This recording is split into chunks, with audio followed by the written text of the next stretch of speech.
አልትራ ፕሮሰስድ የሚሉትንም አብረን ማንሳት እንችላለን። ለምሳሌ ቺፕሶችን ማየት እንችላለን፣ ኑድል የምንለውን ማየት እንችላለን። እዚህ ላይ የሚጨመሩ ፕሪዘርቫቲቭሶች ለረጅም ጊዜ የሚቆዩ ፕሪዘርቫቲቭሶች አሉ። ምግብን እንድንመገብ በማድረግ ወይም ኦቤሲቲ ወይም ደግሞ ከፍተኛ የሆነ ውፍረት ልንዳረግ እንችላለን። እነሱን ተከትሎ ደግሞ የኮሌስትሮል፣ የፋቲ ሊቨር እንዲሁም ደግሞ ስኳር በሽታዎች ተያይዘው የሚመጡ ይሆናል ማለት ነው። ስለዚህ ኦርጋኒክ ምግብ መመገብ አንደኛ ምግብን እንደ መድኃኒትነት የመጠቀም ነው። ሁለተኛ ነገር ደግሞ ከተለያዩ በሽታዎች ከፋቲ ሊቨር፣ ከስኳር እንዲሁም ደግሞ ከደም ግፊት ራስን የመጠበቂያ መንገድ ነው።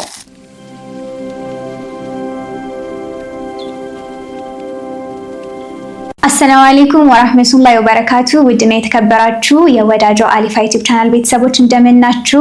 ዛሬ በሶስት ክፍል የተለያዩ ርዕሶችን ከእናንተ ጋር ስለ ጤናችን እንዲሁም ደግሞ ስለ ተፈጥሯዊ አይነት ህክምናዎችን ከእናንተ ጋር የምንወያይበትን ፕሮግራም ይዤላችሁ መጥቻለሁ።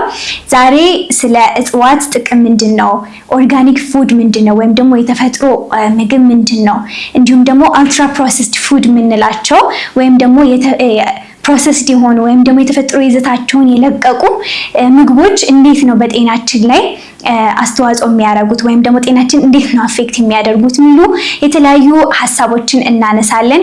በመጀመሪያ ግን የእጽዋት ህክምና ምንድነው ከሚለው ስንነሳ ያው እንግዲህ የእጽዋት ህክምና ወይም ደግሞ ሃርባል ሜዲሲን ምንለው እጽዋቶችን ለበሽታ መፈወስ ወይም ደግሞ በሽታን ለመከላከል ወይም ራስን ለመጠበቅ የእጽዋቱን ግንድ ወይም ቅጠል እንዲሁም ደግሞ አበባም ካለው አበባውን ወይም ፍሬውን ምንድነው ለበሽታ መከላከያነት ወይም ደግሞ ራስን ለመፈወስ የምንጠቀማቸው ባህላዊም ዘመናዊም አይነት የህክምና ዘዴ ነው ማለት ነው። ስለዚህ እጽዋት ባህላዊ ህክምና ሲሰጡ ስንል ምንድነው የኸርባል ይዘታቸውን ወይም ደግሞ የተፈጥሮ ይዘታቸውን ሳይለቁ ህክምና ላይ ስናውላቸው ባህላዊ መንገድ የእጽዋት ህክምና እንላለን ማለት ነው። በዘመናዊ መንገድ ደግሞ የእጽዋት ህክምና ስንል ሶርስ ኦፍ ድረግስ ምንላቸው አንዱ ፕላንት ነው ወይም ደግሞ እጽዋት ናቸውና የተፈጥሮ ይዘታቸውን ለቀው ነገር ግን በውስጣቸው የሚይዙት አክቲቭ ኢንግሪዲየንት ወይም ደግሞ ንቁ የሆነውን ኬሚካል በመውሰድ አስፈላጊ ለሆኑ በሽታዎች ላይ ጥቅም ላይ የሚውል ሲሆን ይሄ ደግሞ ዘመናዊ የህክምና ወይም ደግሞ ዘመናዊ የእጽዋት ህክምና ዘዴ እንለዋለን ማለት ነው። ሌላኛው ምንድነው እዚሁ ላይ አካባቢያችን ላይ የምንጠቀማቸው የእጽዋት አይነቶች እነማን ናቸው ወይም ደግሞ በቀላሉ በየዕለት ተዕለታችን ወይም ደግሞ ህይወታችን ላይ የምናገኛቸው እጽዋቶች አሉ። ለምሳሌ ዝንጅብልን ማንሳት እንችላለን። እንግዲህ ጂንጀር በሰውነታችን ውስጥ የማቅለሽለሽ ስሜቶች በሚኖሩበት ጊዜ እንዲሁም ደግሞ የሆድ መነፋት ካለ፣ ጉንፋን ካለ እንዲሁም ህመም ማስታገሻ አድርገን መጠቀም እንችላለን ማለት ነው ዝንጅብልን። ሁለተኛው ነጭ ሽንኩርት በየቤታችን የምናገኘው ሲሆን ይህም ደግሞ በሽታ የመከላከል አቅምን ቡስት ከማድረግ ወይም ኢሚዩኒቲያችንን ከመጨመር አንጻር መጠቀም እንችላለን እንግዲህ ነጭ ሽንኩርትን ማለት ነው። ሶስተኛው ደግሞ ምንድነው ቲዩመሪክ ወይም ደግሞ እርድ ምንለው ነው። ይሄ ለኢንፍላሜሽን ሊያገለግል ይችላል። ሰውነታችን ላይ የተለያዩ ቦታዎች ላይ ቁርጥማት እንዲሁም ደግሞ የመገጣጠሚያ ህመሞች ወይም ጆይንት ፔን እንዲሁም ኢንፍላሜሽን ካለ እርድን መጠቀም እንችላለን ማለት ነው። እንዲሁም ሌላኛው ተጨማሪው ደግሞ ካሞሜላ ምንለው ነው። ይሄም የጭንቀት አይነት ስሜቶች ውስጥ ካለን ወይም ደግሞ የእንቅልፍ እጥረት ካለ፣ ሆድ ውስጥ ደግሞ አለመረጋጋት አይነት ነገሮች ካሉ ካሞሜላንም ማንሳት እንችላለን። እንዲሁም በተለምዶ ደግሞ የኮሶ ትል ምንለው ለማጥፋት ራሱ ኮሶ ፕላንት ወይም ደግሞ ሃይጂኒያ አብሲኒካ ምንለው ፕላንት አለ። ይህንንም የኮሶ ትልን ለማጥፋት እንዲሁም ለመከላከል የምንጠቀማቸው ናቸው። ስለዚህ እነዚህ 5 እጽዋቶች ወሳኝ የሆኑ ለተለያዩ አይነት ህመሞች የሚውሉ ለልብ ድካም፣ ለግፊትም ጥቅም ላይ የሚውሉ እጽዋቶች ናቸው ማለት ነው። ስለዚህ እጽዋት በእንደዚህ አይነት መልኩ ጥቅም ላይ ሊውሉ ይችላሉ።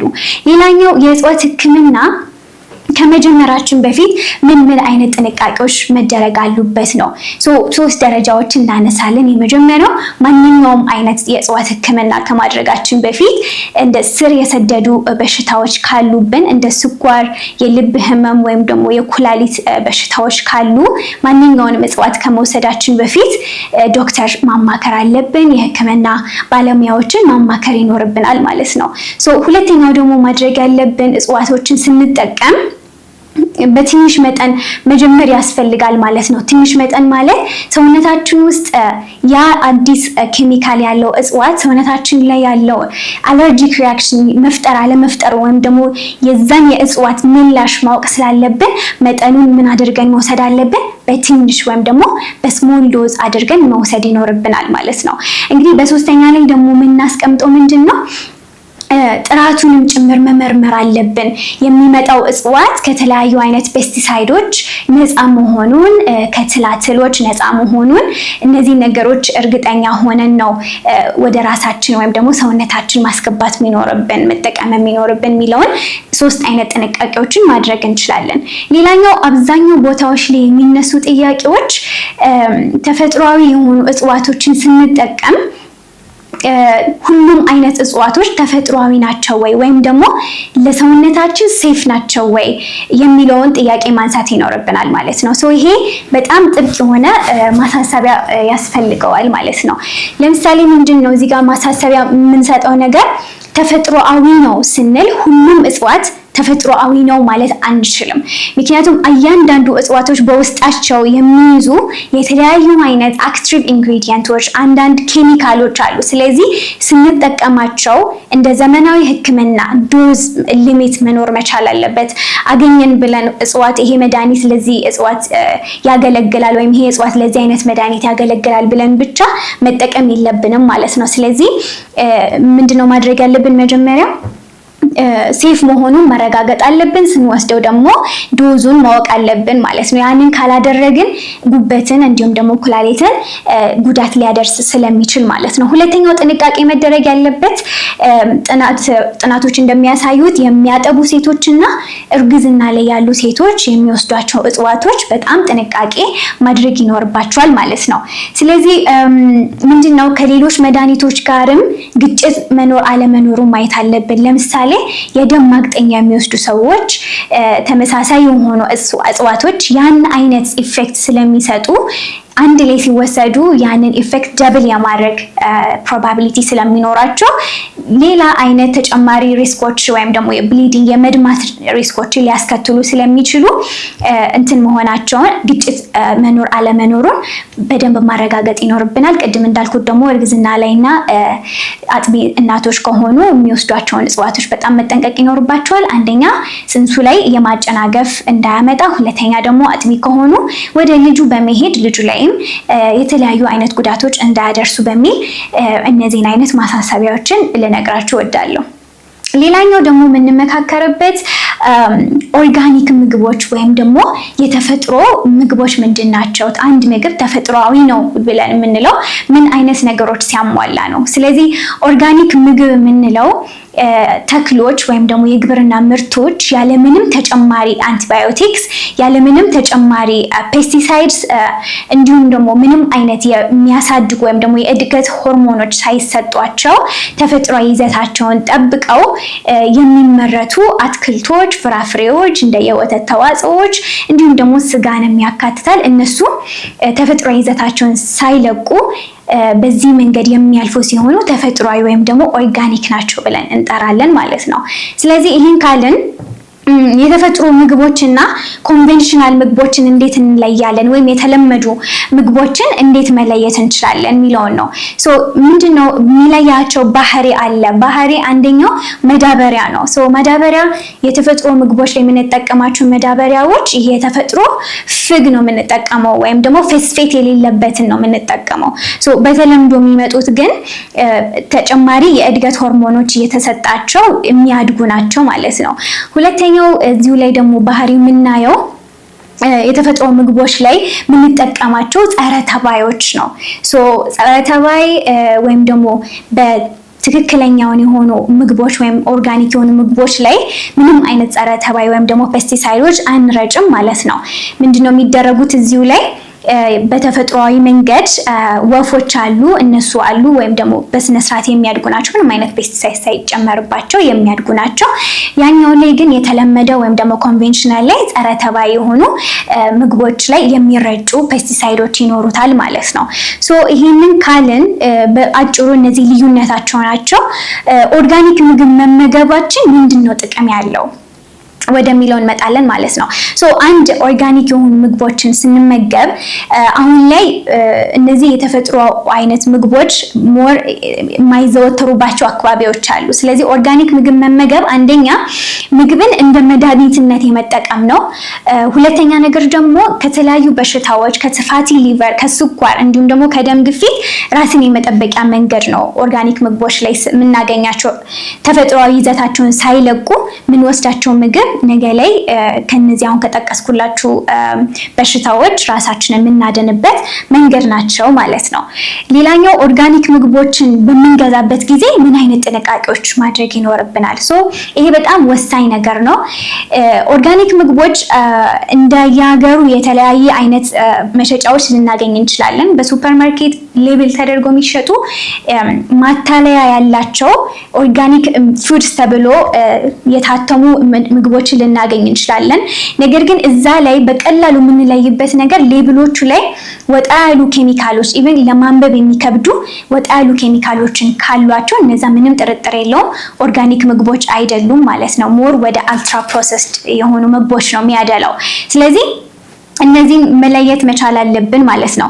ሌላኛው ስንገዛ ምንድነው ማየት ያለብን? እነዚህ ኬሚካሎች አለመኖራቸውን እርግጠኛ መሆን አለብን። የሚጨመሩ እንደ ኢመልሲፋየሮች የሚጨመሩ ከለራንቶች ለረጅም ጊዜ እንዲቆዩ ተደርገው የሚሰሩ ፕሬዘርቫቲቭስ የሚገባባቸው ምግቦች ሙሉ ለሙሉ ማስወገድ ይኖርብናል ማለት ነው። እነዚህን ቼክ አድርገን መመገብ እንችላለን። ሶስተኛው ላይ ስንመጣ ደግሞ ምንድነው አልትራ ፕሮሰስድ ፉድ ምንድን ነው የሚለውን እናያለን። አሁን አልትራ ፕሮሰስድ ፉድ ማለት ምግቦች ሙሉ ለሙሉ ተፈጥሯዊ ይዘታቸው ለቆ በተለያዩ የኢንዱስትሪ ኬሚካሎች ገብተው በእነሱ ሙሉ ለሙሉ ተፈጥሯዊነታቸውን ያጡ ምግቦች ማለት ናቸው። መጀመሪያ የምናገኛቸው ምግቦች ሙሉ ለሙሉ ይዘታቸውን ለቀው የሚወጡ በኢንዱስትሪ በኬሚካልስ የነጡ ኢቨን የኢንዱስትሪ ዘይቶችን ማለት ይችላል አልትራ ፕሮሰስድ በሆነ ወይ ነው የሚወጡት ማለት ነው። ስለዚህ ይሄ ነው አልትራ ፕሮሰስድ የምንለው ወይም ደግሞ ከመጠን በላይ ምግብ ይዘቱን እስኪለቅ ድረስ የሚቀነባበርበት ማለት ነው። ምግቦች የተቀነባባሪነት ደረጃቸው ሊለያይ ይችላል። አንደኛው ምንድነው ያልተቀነባበሩ ምግቦች አሉ።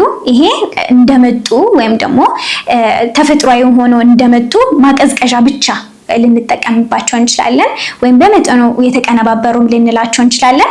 በተፈጥሯዊ መንገድ የደረቁ ምግቦችንም ልንል እንችላለን ማለት ነው። ሁለተኛው ደግሞ ምንድነው እዚሁ ላይ ያልተቀነባበረው ላይ ወተትን ማንሳት እንችላለን፣ ስጋን ማንሳት እንችላለን፣ አትክልትና ፍራፍሬዎችን ማንሳት እንችላለን ማለት ነው። ሁለተኛው ነገር ደግሞ ምንድነው የተቀነባባሪነት ደረጃቸው መካከል ያለው ልዩነታቸውን ስናይ ፕሮሰስድ የሆኑ ደግሞ አሉ ወይም የተቀነባበሩ ደግሞ አሉ። እነዚህ ላይ የሚጨመሩ ኬሚካሎች የሆርሞን ማሳደጊያዎች አሉ። እዚሁ ላይ ፕሮሰስድ የሆኑት ላይ ደግሞ ማንሳት የምንችለው አልትራ ፕሮሰስድ የሚሉትንም አብረን ማንሳት እንችላለን። ለምሳሌ ቺፕሶችን ማየት እንችላለን፣ ኑድል የምንለውን ማየት እንችላለን። እዚህ ላይ የሚጨመሩ ፕሪዘርቫቲቭሶች ለረጅም ጊዜ የሚቆዩ ፕሪዘርቫቲቭሶች አሉ፣ እንዳይበላሽ የሚያደርጉ ከለሩን ደግሞ እንዲቀየር የሚያደርገው ከለራንት የሚጠቀሙም አሉ። እነዚህ የሚጨመሩባቸው ከሆኑ አልትራ ፕሮሰስድ ነው የምንላቸው ማለት ነው። ፕሮሰስድ የሚለው በመጠኑ የተቀነባበሩ ናቸው። እነዚህ አልትራ ፕሮሰስድ ላይ ስጋንም ማንሳት እንችላለን። አብዛኛው ጊዜ እንደውም ስንመለከት ኢንዱስትሪዎች ላይ ወይም ደግሞ በትልቁ የሚያመርቱ ስጋንም የሚያመርቱ ኢንዱስትሪዎችን ካየን አንቲባዮቲክስ ይሰጣቸዋል ለእንስሳቶቹ እንዳይታመሙ በሚል አልትራ ፕሮሰስድ በሆነ ወይ አንቲባዮቲክስ ይሰጣቸዋል ማለት ነው። አንቲባዮቲክሱ የሚሰጣቸው አንደኛ እንዳይታመሙ በሚል ነው። ሁለተኛ የእድገት ሆርሞን የሚሰጣቸው ቶሎ ብሎ ወደ አገልግሎት እንዲገቡ ነው ማለት ነው። ስለዚህ ይሄ እኛ ጋር ሲደርስ በምንመገብባቸው ጊዜ የሚጨመሩት እነዚህ ስኳሮች፣ ስታርችን፣ ፕሮቲንን እንዲሁም ደግሞ ዘይት እንዲቆዩ ተደርጎ ስለሚሰሩ ይሄ ጤና ላይ እንደ ፋቲ ሊቨር አይነት 2 የስኳር በሽታንም ሊያጋልጠን ይችላል ማለት ነው።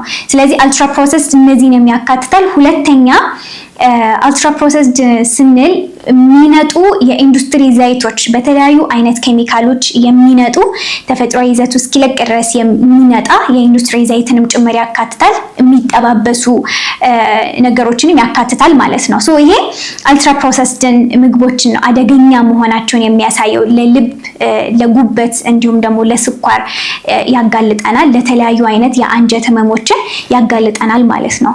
ሌላኛው ከአልትራ ፕሮሰስ ምግቦች ራስን እንዴት መጠበቅ ይቻላል? ቅድም እንዳልኩት አልትራ ፕሮሰስ ምግቦች ሌብላቸው ላይ የተለያዩ አይነት ኢንግሪዲየንቱ ላይ ስንሄድ የተለያየ አይነት ኬሚካሎች ካሏቸው በቀላሉ እነዛ አልትራ ፕሮሰስድ ናቸው፣ ሙሉ ለሙሉ ማስወገድ አለብን። ሁለተኛ ደግሞ ተፈጥሯዊ የሆኑ አትክልቶችን መተካት እንችላለን።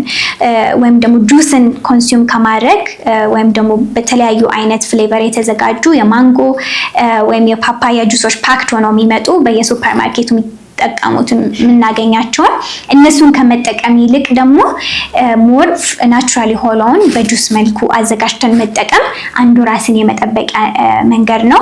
ሌላኛው ደግሞ ከተለያዩ የኢንዱስትሪ ሴራዎች ደግሞ ስንሄድ አይኑራችን ምግቦች ለስላሳ ሆነው በኢንዱስትሪ እንዲሰሩ ይደረጋል። ወይም ደግሞ ከመጠን በላይ እንዲለሰልስ አፋችን ላይ ስንመገባቸው ከመጠን በላይ ለስላሳ ሆነው እንዲዘጋጁ ያደርጋል ማለት ነው። ሶ ይሄ በኢንዱስትሪ ወይም ደግሞ በሳይንሳዊ በሆነ መንገድ የሚሰራ የሚቀነባበር ነው።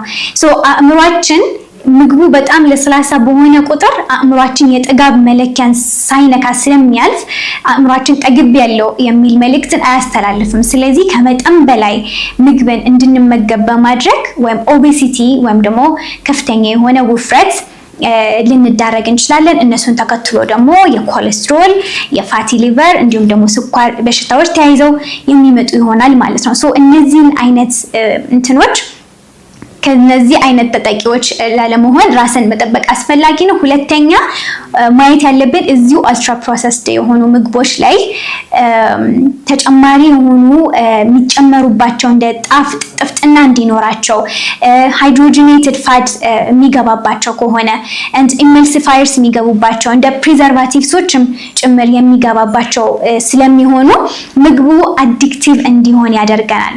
ወይም ደግሞ የሚጠቀሙት ስኳር በጣም የተጣራ ስኳር ነው ወይም ደግሞ ሃይ ፍሩክቶስ ኮርን ሲረፕ የሚባለውን ስለሚጠቀሙ አዲክቲቭ የመሆን እንትን አላቸው ማለት ነው። ሶ በዚህ ጊዜ ነው ሰዎች ተጠቂ ልንሆን የምንችለው ማለት ነው።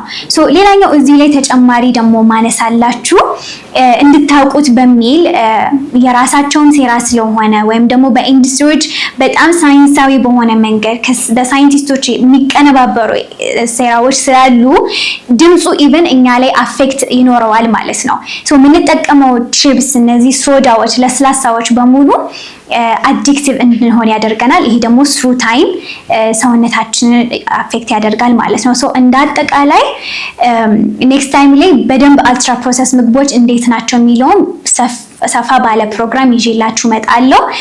አሁን ግን ማስወገድ ያለብን ዋነኛ ነገር ምንድነው? አልትራ ፕሮሰስድ የሆኑ ምግቦች፣ በየመንገዱ የሚጠበሱ በፓልም ኦይል የሚንቦጎቦጉ ምግቦች፣ ሳምቡሳዎች፣ ቺፕሶች እነዚህ ጤናችንን በጣም አፌክት ያደርጉታል። ሶ እነዚህን ማራቅ ይኖርብናል። ለወላጆች ደግሞ ማሳሰቢያ መስጠት የምንፈልገው ነገር ሞር እነዚህ አይነት ምግቦችን እንዳያዘወትሩ፣ በለጋ እድሜያቸው ደግሞ የስኳር ኬዞችም እየበዙ ነውና እነሱ አይነት ችግሮች እንዳይፈጠሩ ለወላጆችም ጥሩ የሆነውና ኦርጋኒክ የሆነውን ኢንቨስት እንድታደርጉላቸው ይዛችሁ የምትገቡላቸው ነገር ኦርጋኒክ የሆነ ምግብ ላይ ኢንቨስት እንድታደርጉ እመክራለሁ ማለት ነው። ሶ ለዛሬው ይህንን አይነት ነገሮች እንጠብቅ፣ ራሳችንን ደግሞ ከአልትራ ፕሮሰስድ ከሆኑ ምግቦች ራሳችንን እንጠብቅ እንላለን። በቀጣይ እንዲሰራላችሁ የምትፈልጉት ነገሮች ካሉ፣ የትኛው የማህበረሰብ ችግር ላይ እናውራ፣ የትኛው ጤና ችግሮች ላይ